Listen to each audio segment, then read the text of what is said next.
দর্শক আসসালামু আলাইকুম, আপনাদের সবাইকে স্বাগত জানাচ্ছি। এখনকার আলোচনা আপনাদের সঙ্গে আছি আমি সিরাজুল ইসলাম। দর্শক, শুক্রবারের দিন সবাইকে জুমা মুবারক।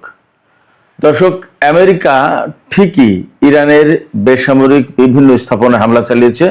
তার ভিতরে বেশ কয়েকটি ব্রিজ, রেল স্টেশন, বিমানবন্দর, এমনকি হাসপাতালের কাছেও হামলা চালিয়েছে। মার্কিন হামলায় গত রাতে অন্তত 8 জন বেসামরিক ইরানি নাগরিক নিহত এবং কয়েকশো আহত হয়েছে। এর জবাবে গতকাল রাতে ইরানও কুয়েত, বাহরাইন, জর্দান, সংযুক্ত আরব আমিরাত, কাতার, ওমান এই সমস্ত জায়গায় মার্কিন অবস্থানে হামলা চালিয়েছে। এর ভিতরে বাহরাইনে মার্কিন সামরিক অবস্থানে একদম গুঁড়িয়ে দিয়েছে। সেখানে বলা হয়েছে যে ঘাঁটি আগে ছিল না, এইরকম একটা অবস্থা তৈরি করে ফেলেছে। এদিকে সবচেয়ে বড় ঘটনা ঘটেছে সিরিয়ায়। সিরিয়ার আল তানফ এলাকা, ইরাক সীমান্তে, সেখানে মার্কিন সামরিক ঘাঁটি আছে, সেই জায়গায় হামলা চালিয়েছে ইরান। তার মানে মধ্যপ্রাচ্যের যুদ্ধের বিস্তৃতি কিন্তু আরো বেশি ছড়িয়ে পড়ল। এপাশে ইরাকের প্রতিরোধকারী যোদ্ধারা মার্কিন প্রেসিডেন্ট ডোনাল্ড ট্রাম্পের মাথার দাম ঘোষণা করেছে $1 কোটি, অর্থাৎ তাকে হত্যা করতে পারলে নাকি তারা $1 কোটি পুরস্কার দেবে। অন্যদিকে আরেকটি উদ্বেগজনক খবর আছে। পাকিস্তান নাকি ইরান সরকারকে জানিয়েছে ইরান যদি সৌদি আরবের উপর হামলা করে তাহলে পাকিস্তান এই যুদ্ধে জড়িয়ে যাবে। ব্যাপারটা যদি তাই হয় তাহলে কিন্তু অনেক সমীকরণ বদলে যাবে, অনেক ঘটনা পাল্টে যাবে। মধ্যপ্রাচ্যের যে পরিস্থিতি, তাতে পাকিস্তান জড়িয়ে যাচ্ছে কিনা সেই প্রশ্ন তুলেছিলাম আমি গত 2 দিন আগের একটা ভিডিওতে সম্ভবত। তো সামগ্রিকভাবে যে পরিস্থিতি, তাতে একদম যুদ্ধ থামার তো কোনো লক্ষণই নেই, বরং কঠিন পর্যায়ে গেছে যুদ্ধ। এই অবস্থায় হরমুজ প্রণালী একদমই প্রায় বন্ধ। হরমুজ প্রণালী ইরানের নিয়ন্ত্রণে রয়েছে। আন্তর্জাতিক গণমাধ্যমেও সেই রকমই আভাস দেওয়া হচ্ছে, অন্তত আল জাজিরাতে তাই দেখলাম। পাশাপাশি আন্তর্জাতিক জ্বালানি সংস্থা IEA, যেটা এই IEA, তারা হুঁশিয়ারি উচ্চারণ করে বলেছে এখনই যদি যুদ্ধ না থামানো হয় তাহলে সারা বিশ্বে জ্বালানি নিয়ে উদ্বিগ্ন হওয়ার অবশ্যই কারণ আছে এবং পরিস্থিতি খুবই মারাত্মক অবস্থার দিকে যাচ্ছে। সুপ্রিয় দর্শক, ইরান আমেরিকার মধ্যকারের যুদ্ধ, মধ্যপ্রাচ্যের বর্তমান পরিস্থিতি এবং পাকিস্তানের সম্ভাব্য জড়িয়ে পড়ার যে ভাইরাল খবর, এরপরে জ্বালানি পরিস্থিতি, এই সমস্ত সবকিছু নিয়ে এখনকার এই ভিডিওতে আমি বিস্তারিত আলোচনা করার চেষ্টা করব। আশা করি আপনারা শেষ পর্যন্ত সঙ্গে থাকবেন। আর ভিডিও ভালো লাগলে লাইক, কমেন্ট, শেয়ার করবেন এবং চ্যানেলটি সাবস্ক্রাইব করে সাথেই থাকবেন। দর্শক, চলুন বিস্তারিত আলোচনা করা যাক। আমেরিকা বলেছিল, মার্কিন প্রেসিডেন্ট বিশেষ করে ডোনাল্ড ট্রাম্প, তিনি বলেছিলেন যে ইরানের সেতু এবং বিদ্যুৎ কেন্দ্র সহ বেসামরিক অবকাঠামোতে হামলা চালাতে পারেন। ঠিকই মার্কিন সেনারা গত রাত থেকে সে কাজটা করাই শুরু করেছে। এর আগেও যদিও মার্কিন সেনারা ভেতরে ভেতরে এই কাজটা করছিল, কারণ সারা বিশ্বের যত জায়গায় সামরিক অভিযান চালায় বা আগ্রাসন চালায় বা যাই বলি, যুদ্ধ করে আমেরিকা, সেখানে বেসামরিক জনগণ এবং বেসামরিক অবস্থান ব্যাপকভাবে ধ্বংস করে, বেসামরিক অবকাঠামো এবং বেসামরিক স্থাপনা ধ্বংস করে, তাতে কোনো সন্দেহ নেই। ইসরায়েল এবং আমেরিকার একেবারে যুদ্ধের বৈশিষ্ট্য এটা যে বেসামরিক জনগণের উপর ব্যাপকভাবে হামলা করা এবং হাসপাতাল, শিক্ষা প্রতিষ্ঠান, কোনো কিছু বাদ যায় না। আমরা ইরান যুদ্ধেও সেটা দেখেছি, এখনো দেখছি। গত রাতে আমেরিকা ইরানের বেশ কয়েকটা ব্রিজের উপর হামলা করেছে এবং ব্রিজের উপর হামলা করার কারণে অন্তত 8 জন বেসামরিক নাগরিক নিহত হয়েছে এবং বহু মানুষ আহত হয়েছে।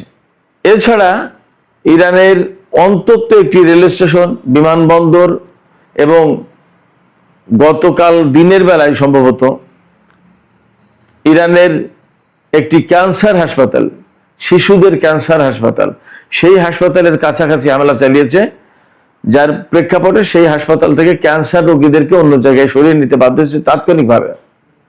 আমেরিকা এইভাবে হামলা চালিয়েছে ইরানের উপরে, আমরা খবর থেকে যা দেখতে পাচ্ছি। তুরস্কে নেটো সম্মেলনের পর আমেরিকা যে হামলা শুরু করেছে, এই হামলা থেকে এই পর্যন্ত ইরানের অন্তত 38 জন নিহত এবং 400-র বেশি মানুষ আহত হয়েছে। এর ভিতরে গতকাল ইরান শহরে মার্কিন বাহিনীর হামলায় ইরানের সামরিক ঘাঁটিতে হামলা করেছে এবং সেখানে 7 জন ইরানি সেনা শহীদ হয়েছেন। গত কয়েকদিন মার্কিন সামরিক বাহিনী যে সমস্ত জায়গায় হামলা চালিয়েছে তার একটা বর্ণনা দিলে আপনারা বুঝতে পারবেন যে আমেরিকা কতটা অ্যাগ্রেসিভলি হামলা চালাচ্ছে ইরানের উপরে। মানে এখন পুরো মাত্রায় যুদ্ধ চলছে, এখন আর টুকটাক যুদ্ধের পর্যায়ে নেই। আমি নামগুলো বলে আপনারা খেয়াল করুন।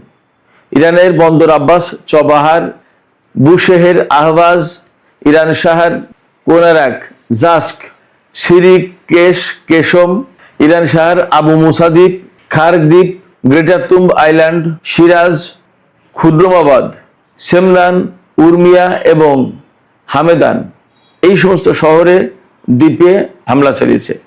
এই শহরগুলো প্রায় সবই ইরানের দক্ষিণাঞ্চলীয় এলাকাতে, উপকূলভাগ এবং দক্ষিণাঞ্চলীয় এলাকাতে, দক্ষিণ পশ্চিমাঞ্চল, দক্ষিণ পূর্বাঞ্চল, এই সমস্ত এলাকায় অবস্থিত। তো গতকাল রাতে যখন ব্রিজে এবং বিমানবন্দরে, রেল স্টেশনে হামলা চালিয়েছে তখন ডোনাল্ড ট্রাম্প তার ঘোষণা বাস্তবায়ন করেছেন, এটাই বলা যায়। বেসামরিক অবকাঠামো লক্ষ্য করে হামলা। এর প্রতিবাদে ইরান দুটো কাজ করেছে। একটা হচ্ছে জাতিসংঘে নিযুক্ত ইরানের স্থায়ী প্রতিনিধি আমির সাইদ ইরাভানি, তিনি জাতিসংঘ মহাসচিবের কাছে একটি চিঠি দিয়েছেন। এই চিঠিতে তিনি আমেরিকার হামলার নিন্দা জানিয়েছেন। পাশাপাশি তিনি বলেছেন আমেরিকা যে এই সমস্ত সেতু, রেল স্টেশন, বিমানবন্দর বা হাসপাতালের ধারে কাছে এইরকম বিভিন্ন বেসামরিক স্থাপনা লক্ষ্য করে হামলা চালাচ্ছে, এটা সম্পূর্ণ যুদ্ধ অপরাধ, এই অভিযোগ তিনি করেছেন। আর যে কাজটা ইরান করেছে সেটি হচ্ছে যে সামরিক উপায়ে জবাব দিয়েছে। গতকাল আমেরিকা যেমন বড় রকমের হামলা চালিয়েছে ইরানের বিরাট বিশাল এরিয়া জুড়ে, তেমনি ইরানও সামরিক উপায়ে পাল্টা জবাব দিয়েছে, প্রচন্ড রকম জবাব দিয়েছে। কুয়েতের মার্কিন ক্ষেপণাস্ত্র ডিপো, হেলিকপ্টারের অবস্থান, অর্থাৎ যেখানে হেলিকপ্টার রাখা, হেলিকপ্টার স্টোরেজ, এরপরে আমেরিকার বেশ কয়েকটা ক্ষেপণাস্ত্র লঞ্চার, এগুলো ধ্বংস হয়েছে। কুয়েতের সবচেয়ে বড় যে ঘটনা ঘটেছে সেটা হচ্ছে অস্ত্র গুদাম ধ্বংস হয়েছে কয়েকটা। বাহরাইনে ইরান হামলা চালিয়েছে এত বড় যে বাহরাইনের দুটো মার্কিন ঘাঁটি একেবারে মাটির সাথে মিশে গেছে বলে জানা যাচ্ছে। এইভাবে বলা হচ্ছে যে সেখানে আগে ঘাঁটি ছিল কিনা তার বোঝা যাচ্ছে না। ইরান কিন্তু এইরকম কথাই বলেছিল যে আমরা এমনভাবে হামলা চালাবো যে মধ্যপ্রাচ্যে আগে আমেরিকার কোনো ঘাঁটি ছিল না, এইরকম করে দেব পরিস্থিতি। তো হয়তো ইরান সেইভাবেই করছে। জর্দানে হামলা চালিয়েছে, কাতারে হামলা চালিয়েছে, সংযুক্ত আরব আমিরাতে এবং ওমানে। এইসব হামলায় অনেকগুলো র্যাডার সিস্টেম, তারপরে নৌবাহিনীর গোয়েন্দা ব্যবস্থা, বিমান বাহিনীর গোয়েন্দা ব্যবস্থা, এই সমস্তগুলো ধ্বংস হয়েছে। বলা হচ্ছে যে বেশ কয়েকজন মার্কিন সেনা নিহত হয়েছে। মার্কিন সেনা নিহতের কথা কেন আসছে? বিশেষ করে দুই জায়গায় মার্কিন সেনা নিহতের কথা বলা হচ্ছে। কুয়েতে যে হামলা হয়েছে এই জায়গায় মার্কিন সেনা নিহত হয়েছে কিছু, আর সবচেয়ে বেশি নাকি নিহত হয়েছে সিরিয়ার আল-তানফ সামরিক ঘাঁটিতে। আল-তানফ হচ্ছে মার্কিন সামরিক ঘাঁটি, এটা ইরাক এবং সিরিয়ার সীমান্তে অবস্থিত। অর্থাৎ বলা যায় যে পূর্ব সিরিয়া বা সিরিয়ার দক্ষিণ পূর্ব এলাকা হবে আর ইরাকের পশ্চিমাঞ্চল হবে। এই জায়গায় এই হামলাটা হয়েছে, আল-তানফ মার্কিন সামরিক ঘাঁটি। এবং এই সামরিক ঘাঁটিতে ইসরায়েলের সেনা মোতায়েন ছিল একসময়, এমন রিপোর্ট বের হয়েছিল, আরো অনেক আগের কথা। তো এই আল-তানফ ঘাঁটিতে ইরান কেন হামলা চালালো? বলা হচ্ছে এই আল-তানফ ঘাঁটি থেকে আমেরিকা ইরানের উপর হামলা চালিয়েছে। তো ব্যাপারটা যদি তাই হয় তাহলে ইরান ডেফিনেটলি হামলার উৎসস্থল খুঁজে বের করেছে যে কোথা থেকে এই হামলা হলো, এবং সেই জায়গায় পাল্টা হামলা চালিয়েছে। বলা হচ্ছে আল-তানফ ঘাঁটিতে হামলার কারণে বেশ কয়েকজন মার্কিন সেনা নিহত হয়েছে। শুধু নিহত না, কয়েকজন আহত হয়েছে, তার মানে হতাহতের ঘটনা ঘটেছে। তো সামগ্রিকভাবে মধ্যপ্রাচ্যের যে যুদ্ধ চলছে আমেরিকা এবং ইরানের ভেতরে, সেই যুদ্ধ ক্রমেই বড় আকার ধারণ করছে এবং এখন সিরিয়ার আল-তানফ ঘাঁটিতে হামলা চালানোর কারণে এই যুদ্ধ কিন্তু আরো আঞ্চলিক পর্যায়ে বৃহত্তর অঙ্গনে ছড়িয়ে পড়ল। এই জায়গা থেকে ইরান আঞ্চলিক দেশগুলোর প্রতি একটা আহ্বান জানিয়েছেন। ইরানের সশস্ত্র বাহিনীর মুখপাত্র ব্রিগেডিয়ার জেনারেল আবুল ফাজল শেখারচি তিনি বলেছেন, এই মধ্যপ্রাচ্য অঞ্চলে মার্কিন সামরিক বাহিনীর উপস্থিতির কারণেই নিরাপত্তাহীনতা সৃষ্টি হয়েছে এবং অস্থিতিশীলতার সৃষ্টি হয়েছে। মার্কিন বাহিনীকে যদি এখান থেকে সরিয়ে দেওয়া যায়, প্রত্যাহার করার ব্যবস্থা করা যায়, তাহলেই শুধুমাত্র মধ্যপ্রাচ্যে শান্তি আসবে, স্থিতিশীলতা ফিরে আসবে। এবং মধ্যপ্রাচ্যের স্থিতিশীলতা ফিরিয়ে আনা, শান্তি ফিরিয়ে আনা, এমনকি হরমুজ প্রণালীর নিরাপত্তা নিশ্চিত করার জন্য আবুল ফাজল শেখারচি, যিনি ইরানের সশস্ত্র বাহিনীর মুখপাত্র, তিনি মধ্যপ্রাচ্যের বা বিশেষ করে উপসাগরীয় অঞ্চলের আরব দেশগুলোর প্রতি আহ্বান জানিয়েছেন সহযোগিতা করার জন্য। আসুন ইরানের সাথে সহযোগিতা করুন, আমরা মার্কিন সামরিক বাহিনীকে মধ্যপ্রাচ্য থেকে তাড়িয়ে দিই। এদিকে আরেকটি কথা বলি, মধ্যপ্রাচ্যের পরিস্থিতি যখন এইরকম খুবই উত্তপ্ত, আপনারা বুঝতে পেরেছেন, যুদ্ধ কিন্তু ক্রমে ছড়িয়ে পড়ছে, তখন নানামুখী খবর পাচ্ছি আমরা। একবার আমরা দেখছি ইয়েমেনের সাথে সৌদি আরবের ছোটখাটো সংঘর্ষ, ইয়েমেনের পক্ষ থেকে হুমকি, সৌদি আরবের পক্ষ থেকে হুমকি। আবার গতকাল সৌদি পররাষ্ট্রমন্ত্রী প্রিন্স ফয়সাল বিন ফারহান বক্তব্য দিলেন যে আমরা আর আমেরিকার নিরাপত্তার উপর নির্ভর করব না।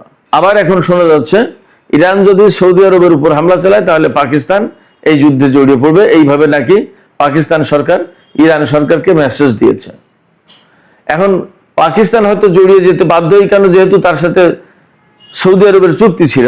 কিন্তু পাকিস্তান যদি এই যুদ্ধে কোনো কারণে জড়িয়ে পড়ে, তাহলে সে যে একটা সুনাম সুখ্যাতি অর্জন করেছিল ইরান আমেরিকার মধ্যকার যুদ্ধবিরতির ব্যাপারে চেষ্টা প্রচেষ্টা চালিয়ে কূটনৈতিক উদ্যোগ নিয়ে, সেই সুনাম সুখ্যাতি কিন্তু একদম পুরোপুরি সব ধ্বংস হয়ে যাবে। এটা গেল এক। দুই হচ্ছে, তাহলে পাকিস্তান কি করতে পারে? পাকিস্তান এখানেও কূটনীতির আশ্রয় নিতে পারে, ইরান এবং সৌদি আরবের মধ্যে যে গ্যাপ আছে সে ব্যাপারে দুতিয়ালি করতে পারে, দুই দেশের সঙ্গে কথা বলতে পারে, এবং সবচেয়ে বড় যেটা সেটা হচ্ছে আন্তর্জাতিক অঙ্গনে সে তৎপরতা চালিয়ে আমেরিকাকে ইসলামাবাদ সমঝোতায় ফিরে আনার চেষ্টা করতে পারে। এটাই পাকিস্তানের সবচেয়ে বড় কাজ হবে, এটাই উচিত হবে তাদের। তারা যদি যুদ্ধে জড়িয়ে পড়ে তাহলে আরো ভয়ঙ্করভাবে ভ্রাতৃঘাতী এবং দুই প্রতিবেশীর মধ্যে যুদ্ধ শুরু হবে, সেটা আরো বেশি খারাপ পরিস্থিতি তৈরি করবে। তখন কিন্তু অনেক সমীকরণ বদলে যাবে। এই জায়গায় ইরানকে প্রয়োজনে কূটনৈতিক বার্তা দিক পাকিস্তানের প্রতিনিধি পাঠাক সরকার ইরানে, সৌদি আরবের সাথে আলোচনা করুক, প্রয়োজনে দুই দেশকে নিয়ে বসুক, এভাবে কাজ করুক। কিন্তু পাকিস্তান যদি জড়িয়ে যায় তাহলে সেটা ভয়াবহ খারাপ পরিণতি ডেকে আনবে। এদিকে আরেকটা ছোট্ট খবর বলে আমি শেষ করি, ট্রাম্প প্রসঙ্গ। ইরাকের প্রতিরোধকামী যোদ্ধারা ডোনাল্ড ট্রাম্পের মাথার দাম ঘোষণা করেছে $1 কোটি। তারা বলেছে ডোনাল্ড ট্রাম্পকে যে হত্যা করতে পারবে তাকে $1 কোটি পুরস্কার দেওয়া হবে, যে বা যারা। এই কথাও কিন্তু সামাজিক যোগাযোগ মাধ্যমে ছড়িয়ে পড়েছে, ভাইরাল হয়েছে। এপাশে ডোনাল্ড ট্রাম্প গতকাল একটা কথা দাবি করেছিলেন। তিনি বলেছেন যে ইরানের কারাগারে আটক এক বন্দীকে ইরান মুক্তি দিয়েছে এবং তারা আমেরিকার সাথে এখন চুক্তি চাই, তারা আমেরিকার সাথে আলোচনায় বসার জন্য পাগল হয়ে গেছে। ইরানের পক্ষ থেকে জবাবে বলা হয়েছে যে এই ধরনের কোনো বন্দীকে মুক্তি দেওয়া হয়নি, একদম সম্পূর্ণ ফলস ক্লেম, মিথ্যা দাবি। এছাড়া ইরানের প্রেস টিভিও একই কথা বলেছে। আমরা জানি না, তবে একটা কথা বলি যে ডোনাল্ড ট্রাম্পের অনেক কথা কিন্তু অসত্য বলে প্রমাণিত হয়। এটা শুধু আমি বলছি না বা ইরানি গণমাধ্যম বলছে না, এটা খোদ মার্কিন গণমাধ্যম বলে। এমনকি কখনো কখনো মার্কিন গণমাধ্যমে এমন খবরও বের হয়েছে যে ডোনাল্ড ট্রাম্প এক সপ্তাহে বা গত 24 ঘন্টায় বা গত 48 ঘন্টায় কয়টা মিথ্যা কথা বলেছেন এবং কি কি মিথ্যা কথা বলেছেন তার ফিরিস্তি দিয়ে খবর প্রকাশ হয়। সিএনএনের মতো গণমাধ্যমে এমন খবর আসে। তাহলে ডোনাল্ড ট্রাম্পের অবস্থাটা কি বোঝেন? এই ডোনাল্ড ট্রাম্প এবং তার প্রশাসন এখন ইরানের সাথে যুদ্ধ করতে এসে এমন গ্যাড়াকলে পড়েছে যে গত বছরের চেয়ে এবছরের বাজেট প্রায় ডাবল করতে হচ্ছে। $1.5 ট্রিলিয়ন সামরিক বাজেট চেয়েছে ডোনাল্ড ট্রাম্প। এই ব্যাপারে মিট রমনি, একসময় মার্কিন নির্বাচনের দৌড়ে ছিলেন মিট রমনি, তিনি একটা বক্তব্য দিয়েছেন। তিনি বলেছেন ডোনাল্ড ট্রাম্প তো প্রেসিডেন্ট, আমি আর সামনে প্রেসিডেন্ট নির্বাচন করব না, তার ডোনাল্ড ট্রাম্প যে কথা বলছেন, যুদ্ধ করে হরমুজ প্রণালী খুলতে হবে, এই জন্য বিরাট বিশাল বাজেট লাগবে। তিনি বলেছেন, আরে ভাই, হরমুজ প্রণালী তো যুদ্ধের আগে খোলা ছিল, তুমি যুদ্ধ করতে গেলে কেন, এবং হরমুজ প্রণালী বন্ধ হলো কেন, এবং এখন তার জন্য বাজেট দিতে হবে কেন? আমেরিকার জনগণের ট্যাক্সের পয়সা সেখানে কেন খরচ করতে হবে? মিট রমনি বলেছেন, খুব বিখ্যাত মানুষ, তিনি প্রেসিডেন্ট নির্বাচনে প্রতিদ্বন্দ্বিতা করেছিলেন এক সময়। তিনি বলেছেন, আসলে এই ব্যাপারে রিপাবলিকান বা ডোনাল্ড ট্রাম্পের কি জবাব? সুপ্রিয় দর্শক, এখানেই আলোচনা শেষ করতে চাই। আলোচনা শেষের আগে আমি আপনাদেরকে একটা প্রশ্ন করি, যে সামাজিক মাধ্যমে খবর বেরিয়েছে যে পাকিস্তান এই বার্তা দিয়েছে ইরানকে যে সৌদি আরবে যদি ইরান হামলা চালায় তাহলে পাকিস্তান এখানে জড়িয়ে যেতে বাধ্য হবে যুদ্ধে। আপনাদের কি মনে হয় যে পাকিস্তান যুদ্ধে জড়িয়ে যাবে? আমরা নিশ্চয়ই বুঝতে পারছি যে পাকিস্তানের সামনে আসলে একটা জটিল অবস্থা। এই অবস্থায় পাকিস্তান আসলে কি করতে পারে, তার কি করা উচিত? আপনাদের মতামত জানিয়ে কমেন্টে লিখুন। আর ভিডিও ভালো লাগলে লাইক, কমেন্ট, শেয়ার করবেন এবং চ্যানেলটি সাবস্ক্রাইব করে সাথেই থাকবেন। দর্শক, এখনকার আলোচনা এখানে শেষ করতে চাই। আপনারা সবাই অনেক অনেক ভালো থাকুন।